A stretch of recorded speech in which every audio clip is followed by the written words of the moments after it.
Break news T20 world cup లో భారత్ తో match ఆడబోమంటూ ప్రగల్భాలు పలికిన పాక్ తోకముడిచింది. ఐసీసీ వాయింపు తప్పదు అనుకుందో ఏమో కానీ టీ20 ప్రపంచ కప్ లో భారత్ తో తలపడేందుకు పాకిస్తాన్ ప్రభుత్వం ఎట్టకేలకు పచ్చజెండా ఊపింది. వారం రోజులుగా సాగుతున్న హై డ్రామాకు తెరదించుతూ ఫిబ్రవరి 15న కొలంబోలో టీమిండియాతో ఆడేందుకు పాక్ సై అంది.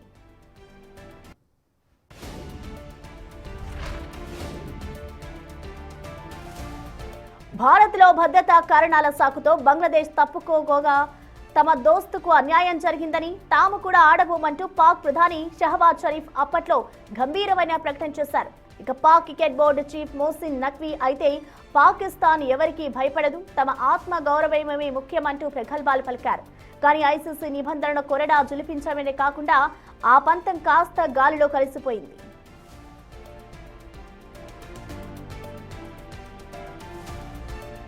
ప్రపంచంలోనే అత్యంత ఖరీదైన మ్యాచ్ గా పేరున్న భారత్ పాక్ పోరు రద్దు అయితే సుమారు 4,000 కోట్ల రూపాయల మేర నష్టం వాటిల్లుతుందని అంచనా వేస్తోంది. ఒకవైపు ఆర్థిక సంక్షోభంలో కొట్టుమిట్టాడుతున్న పాకిస్తాన్ ఇంత భారీ మొత్తాన్ని కోల్పోవడమే కాకుండా ఐసీసీ ఇచ్చే గ్రాంట్లు కూడా ఆగిపోతాయన్న భయంతో అడుగు వెనక్కి వేసింది.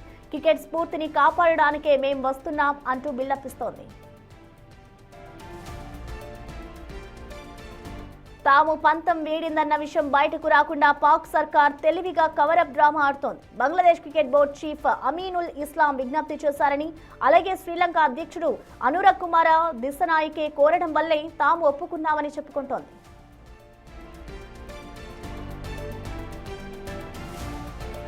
మరోవైపు భారత్ లో ఆడేందుకు నిరాకరించిన బంగ్లాదేశ్ పై ఐసీసీ కనికరం చూపింది. వారిపై ఎలాంటి కఠిన చర్యలు తీసుకోకుండా భవిష్యత్తులో ఒక మెగా ఈవెంట్ నిర్వహించే అవకాశం ఇచ్చింది. బంగ్లాదేశ్ ఖాళీ చేసిన స్థానంలో స్కాట్లాండ్ జట్టు టోర్నీలోకి ప్రవేశించింది.